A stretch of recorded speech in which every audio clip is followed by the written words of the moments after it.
Welcome back to UK Ago. Today's story centers around a political moment that triggered a huge amount of public attention, parliamentary discussion, and media analysis across the UK. The situation unfolded when Deputy Prime Minister David Lammy made a controversial remark about Nigel Farage during a broadcast interview. Within hours, the comment had become one of the most widely discussed political issues of the week, prompting clarifications, questions from journalists, and statement from senior government figures. Before we get deeper into the chain of events, please remember to like and subscribe so you don't miss future breakdowns. The incident began during a routine media briefing. A journalist asked David Lammy whether he believed Nigel Farage held racist views. Instead of avoiding the question, as politicians often do when faced with potentially inflammatory subjects, Lammy referenced allegations related to Farage's school years. The comparison he used was severe, drawing immediate criticism because references to Nazi Germany or related groups carry heavy historical weight in British political discussion. It is important to emphasize that the claim Lammy referenced has been publicly disputed for many years, and no verified evidence has been presented to confirm it. Farage himself has repeatedly denied the allegation. Because of this, the remark was viewed as inappropriate by many commentators across the political spectrum. The response online was rapid, with journalists, analysts, and voters expressing concern over the tone and accuracy of the comment. As the reaction continued to grow, Lammy returned to the media and clarified his remarks. He stated that Farage denied the claim and that he respected that denial. He also added that he wished to clarify his position, a term often used in politics when a previous statement has caused controversy or may have been misinterpreted.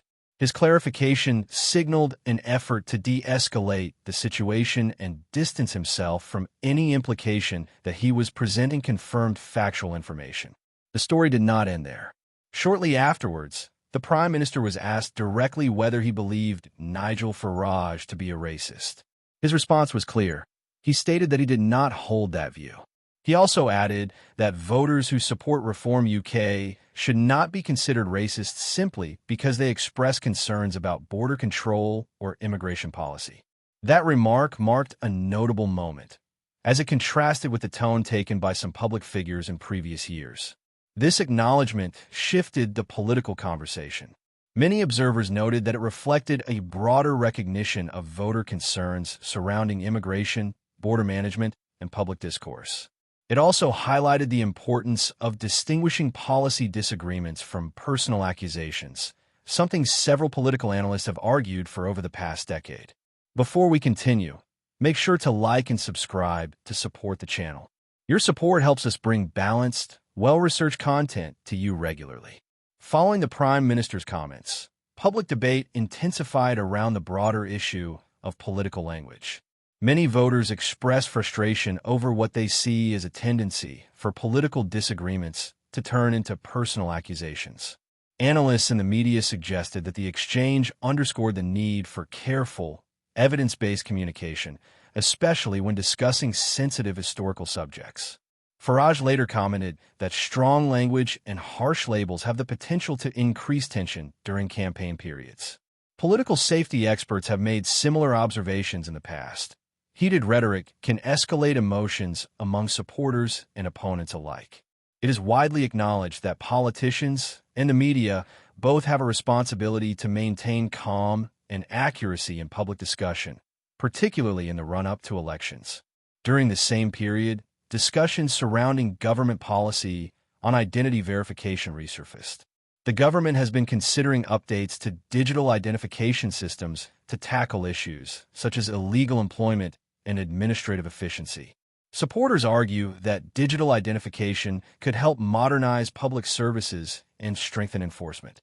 Critics, however, raise concerns about privacy, data security, and whether such systems could introduce unnecessary surveillance of citizens.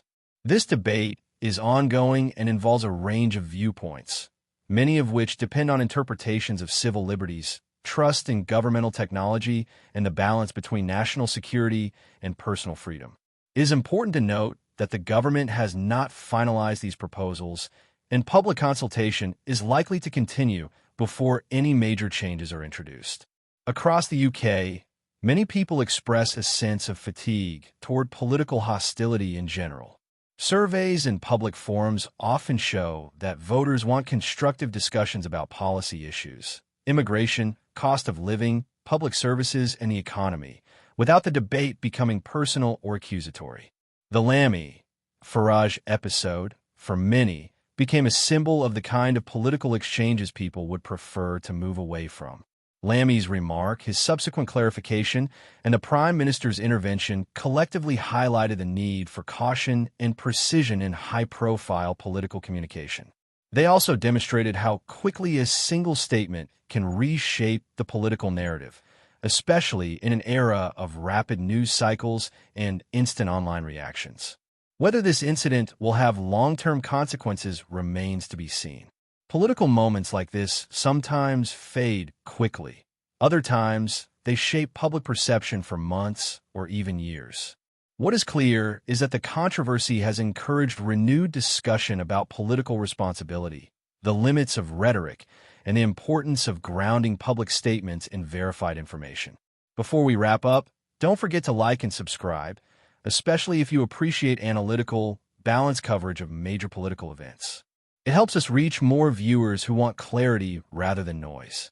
As we move forward, political parties will likely reassess how they communicate sensitive topics. Voters are increasingly attentive to accuracy, fairness, and transparency. Many observers believe that politicians will need to prioritize measured language to maintain public trust. To conclude, the question now is how the involved political figures will navigate the aftermath. Will David Lammy's clarification settle the issue? Will this moment influence future debate strategies?